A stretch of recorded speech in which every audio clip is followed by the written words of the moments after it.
بعض خلک وخت او زمانہ ډیره زیاته منحوسه غني، حالانکه الله تعالی چې په انسان باندې کوم نعمتونه را نازل کړي دي، په هغه نعمتو کې یو عظیم نعمت هغه وخت ده. په هغه نعمتو کې یو عظیم نعمت هغه زمانہ ده.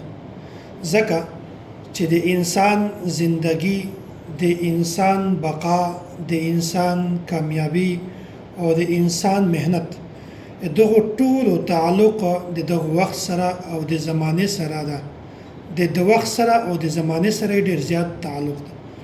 نو اسه الله تعالی په انسان باندې ډیر زیات نعمتونه کړې دي، خو په ټولو نه زیات نعمت ول شي هغه وخت او زمانه ده. او الله تعالی د وخت او د زمانه ډیر زیات فضیلت بیان کړی ده. زای کې الله تعالی قران کریم کې د متعلق خبره بیان کړې ده. الله تعالی قران کریم کې دا بیانوي: اعوذ بالله من الشیطان الرجیم، بسم الله الرحمن الرحیم، والفجر وليال عشر. الله تعالی د فجر د سحر د وخت قسم کړی ده. وليال عشر او د لسو شپو هغه د ذل حجې چې کوم لس شپې دي د متعلق الله تعالی قسم خوړلی ده.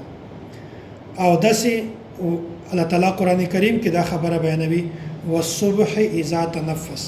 الله تعالی د سحر قسم خوړلی ده چې کله هغه ساه واخلي، یعنی بالکل هغه د سحر وخت چې هغه بعد صبا هغه د شبنم ول وخت الله تعالی د دغه وخت هم قسم خوړلی ده. او داسې الله تعالی په قران کریم کې بل ځای دا خبره بیانوي: والضحى والليل اذا سجى. وای ما دې قسم وي د ورځې پرانا باندې، او داسې الله تعالی قسم خوړلی ده په شپه باندې چې هغه بالکل تیار شي. او الله تعالی قران کریم کې بل ځای دا خبره بیانوي: والليل اذا يغشى. ما دې قسم په شپه باندې چې کله هغه بالکل تیار شي. او داسې والنهار اذا تجلى. او الله تعالی د ورځې قسم خوړلی ده چې هغه بالکل روښانه شي. الله تعالی بل دا خبره بیان کړې ده: وشاهد ومشهود.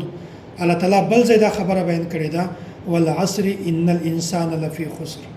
الله تعالی د زمانه قسم خوړلی ده: ان الانسان لفي خسر الا الذين امنوا وعملوا الصالحات وتواصوا بالحق وتواصوا بالصبر.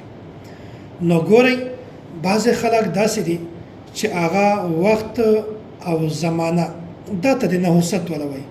نو ګورئ، وخت هم الله تعالی پیدا کړی دا، زمانہ هم الله تعالی پیدا کړی دا.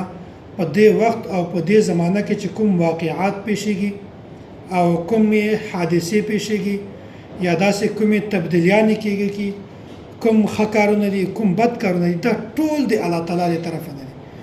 نو بعضې حالاتو کې بعضې وختو کې انسان ته یو پریشانی لاحقه شي، د یو مشکل سره مخامخ شي، یو پریشانی ورته راشي، په یو مصیبت کې راشي، بیا دا خبره بیانوي چې ګورئ دا وخت دا منحوس ده، دا زمانہ دا منحوسه ده، دا چې کوم وخت کې ماته تکلیف را رسېدلی ده دا منحوسه ده.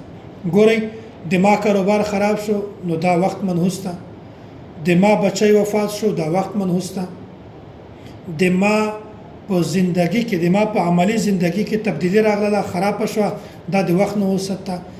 دا خلک د هر شي نسبت زمانه ته کوي او د یغ نسبت وخت ته کوي چې دا ما ته کوم نقصان تکلیف را ورسېدو، د دغه تکلیف وجه دا وخت او دا زمانه ده. حالانکه دا خبره بالکل بے بنیاد ده. الله تعالی په قران کریم کې څو ځایونو کې د وخت تذکرہ کړی ده، د زمانه تذکرہ کړی ده، خو الله تعالی د وخت تعریف بیان کړی ده، د هغه فضیلت بیان کړی ده، د هغه نعمت انسانانو ته ښکاره کړی ده. خو الله تعالی کله هم د وخت نحوست نه ده بیان کړی. الله تعالی کله هم د زمانه نحوست نه ده بیان کړی. الله دا خبره بیانوي چې دا وخت دا بهترین وخت ده، دا وخت ډیر زیات فضیلت ول وخت ده، دا کله هم د نحوست ول نه ده چې یوري الله تعالی او وخت د فضیلت د نعمت ول او د کار ول بیان کړی ده. بیا مونږ تاسو د کوم باغ مليو چې هغه مونږ وخت هم منحوس غنو، زمانہ هم منحوس غنو او هغه ټیم هم منحوس غنو. حالانکه د دغه خبرې د حقیقت سره د شریعت سره هیڅ تعلق نشته. اصل خبره ده چې ګورئ نه په وخت کې نحوست شته او نه په زمانہ کې نحوست شته. الله تعالی قران کریم کې څومره ځایونو کې د وخت تذکره بیان کړی دا، د زمانه تذکره بیان کړی دا، خو په هر ځای کې الله تعالی د دغه فضیلت بیان کړی دی. په کوم ځای کې هم الله تعالی د دغه شي نحوست نه بیان کړی.